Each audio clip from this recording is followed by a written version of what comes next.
Perkenalkan, saya Nina. Pada kesempatan kali ini saya akan membahas mengenai mekanisme rinitis alergi, yang mana juga sama seperti mekanisme hipersensitivitas tipe 1. Oke, kita mulai aja. Mungkin nanti akan ada terminologi seperti alergen, fase tersensitisasi, fase degranulasi, lambat, cepat ya. Mungkin kalau kalian mau cari terlebih dahulu juga nggak apa-apa sih, bisa di skip, bisa di pause dulu juga videonya. Oke, saya lanjut ya. Yang pertama ada namanya alergen. Jadi alergen itu apa sih? Ya suatu komponen yang dapat memicu terjadinya alergi atau membuat reaksi imun tubuh kita tuh bekerja gitu ya. Jadi alergen itu ada 4. Ada alergen inhalan yang kita hirup, alergen ingestan yang kita cerna, ada alergi kontaktan atau sentuhan, dan juga alergi injektan yang disuntik ya. Oke, jadi sebagai contoh, karena kita lagi bahas rinitis alergi, tentunya berhubungan juga dengan saluran pernafasan, saya ambil contohnya adalah alergi inhalan, seperti debu ya. Jadi di saluran pernafasan kita ternyata ada namanya mukosa, dilapisi oleh suatu mukosa. Jadi alergen ini akan tentunya melewati suatu mukosa, ya, mukosa di saluran pernafasan. Nah, setelah itu ternyata di dalam mukosa itu akan mengalami yang namanya akan difagosit oleh suatu yang mungkin pernah dengar ya, namanya makrofag dan juga sel dendritik, yang dimana dia akan memfagosit alergen tersebut, yang mana mereka itu tuh berperan sebagai antigen presenting cell, si makrofag itu ya. Di APC itu ya istilahnya kalau bahasa saya bilangnya yang mempresentasikan alergen atau antigen dari luar ke sel imun. Oke. Nah, ternyata setelah dilakukan fagosit itu, nggak semuanya ke fagosit ternyata si alergennya ini.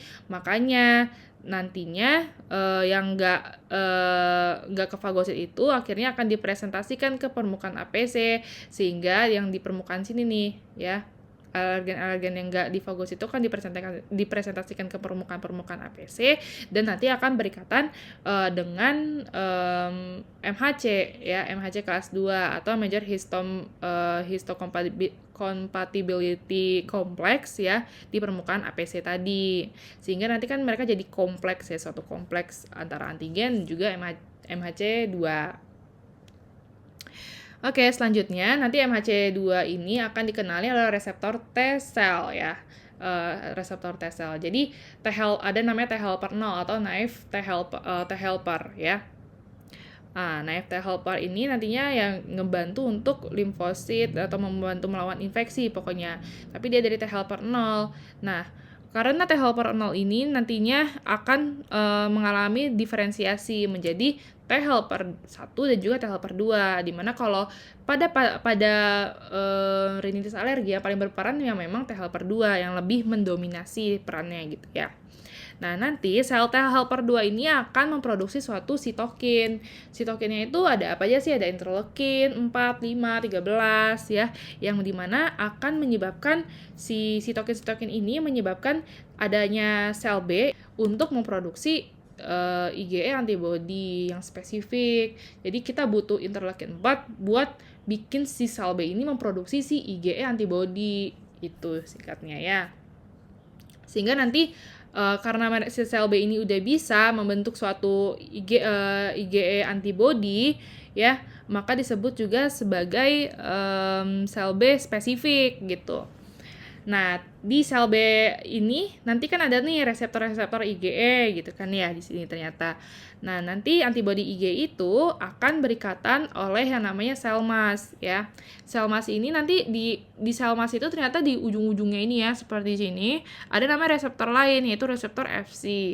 Reseptor Fc itu ya dia reseptor yang hanya spesifik dengan IgE. Jadi dia cuma akan terikat oleh si IgE ini, yang IgE antibody yang ada di permukaan sel B gitu ya.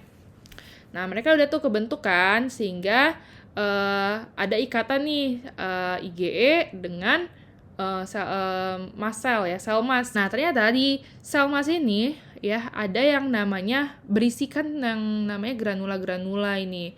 Nah, granula-granula inilah yang berisikan suatu mediator ya, seperti histamin dan lain-lain. Tapi ternyata someday suatu hari, ada lagi nih alergen yang sama. ternyata terpapar oleh kita, terhirup oleh kita, ya. Alergen-alergen ini akhirnya akan menyebabkan ya isinya jadi duar gitu loh. Jadi apa namanya tuh? Jadi mengeluarkan, jadi kalau kita bilang mah meledak gitu ya. Kita menyebabkan meledak ya. Jadi dia menyebabkan si sel mas ini tergranulasi, kalau bahasa kedokterannya tergranulasi begitu ya. Tergranulasi dan melepaskan mediator-mediator inflamasi primer ya, seperti histamin, triptase, atau prostaglandin D2 dan juga sitokin gitu ya. Nah, ini kita udah masuk ke dalam tadi kan yang sebelum dia jadi meledak itu namanya fase sensitisasi ya. Nah, setelah dia meledak gitu ya, itu namanya granulasi begitu. Nah, inilah yang kita sebut sebagai reaksi fase cepat ya. Karena jadi dia tuh terjadi apabila terdapat paparan ulang alergen yang sama pada 2 atau lebih IgE yang berikatan silang atau cross-linking pada permukaan sel mas yang tadi ya. Dan ini kalau reaksi fase cepat itu berlangsungnya sampai 30 menit. Nah, karena ngeluarin suatu mediator-mediator ini, ya, mediator inflamasi ini, nah, akhirnya menyebabkan terjadinya gejala akut ya. Gejala akutnya apa tuh? Ada bersin, ada gatel ya pada hidung, ada rhinore ya, ada apa namanya, sumbatan hidungnya tersumbat gitu ya. Sekarang kita masuk ke fase lambat. Jadi fase lambat itu reaksi alergi yang terjadi selang beberapa jam setelah reaksi fase cepat dan berlangsungnya bisa sampai sekitar 24 jam dan mereda secara bertahap ya. Nah, tadinya kan kita ada tuh interleukin 4, interleukin 13 gitu kan. Ada interleukin 5 dan lain-lain. Nah, ini nanti di fase lambat itu yang berperan itu ada basofil dan juga eosinofil ya. Jadi dia akan ke site of action ya, keluarin lagi dah tuh si histamin tadi ya akhirnya. Jadi karena eosinofil dan basofil ini ternyata juga ada histamin dan lain-lainnya, akhirnya dia juga ngeluarin si mediator-mediator inflamasi itu gitu. Jadi sehingga di fase lambat juga ditandai dengan apa? Peningkatan dari T helper 2, lalu eosinofil ya, dan juga ada basofil dan mediator-mediator yang dilepasnya begitu ya. Oke. Nah, sehingga nanti akan menyebabkan adanya gejala-gejala yang kronik ya. Sekarang aku mau ngejelasin nih kenapa sih bisa terjadi ingusan gitu ya kalau orang-orang rinitis, terus bisa gatel hidungnya, bisa kesumbat, sama bisa bersin-bersin begitu ya. Jadi peran utamanya itu ada di histamin ya.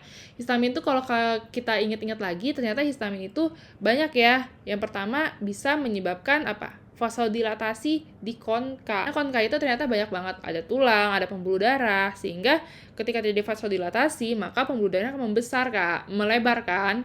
Nah, menyebabkan terjadi apa? Hipertrofi, sehingga terjadi nasal obstruksi. Selain itu, histamin juga berperan sebagai menyebabkan terjadinya peningkatan permeabilitas pembuluh darah, sehingga akan menyebabkan apa terjadinya ekstravasasi cairan. Makanya cairannya jadi hidungnya jadi kayak berair gitu, airnya tuh kayak bening banyak gitu kan. Terus selain itu apa lagi? Akan menyebabkan terjadi peningkatan hipersekresi kelenjar, dimana kalau di bagian sistem pernafasan itu kan ada namanya sel goblet ya. Sel goblet itu kan akan menghasilkan suatu mukus gitu kan. Ketika terjadi peningkatan hipersekresi kelenjar, maka akan menyebabkan sel goblet lebih banyak mengeluarkan mukus gitu. Jadi rinorenya akan semakin banyak dan juga sifatnya seromukos ya. Dan yang terakhir, histamin juga ada di ujung-ujung saraf, sehingga nanti juga akan menyebabkan terjadinya refleks bersin, dan juga mungkin bisa menyebabkan terjadinya refleks menjadi gatal hidungnya. Oke, sekian dulu dari presentasi saya. Mungkin kalau misalnya ada yang perlu dikoreksi bisa di kolom chat ya. Terima kasih.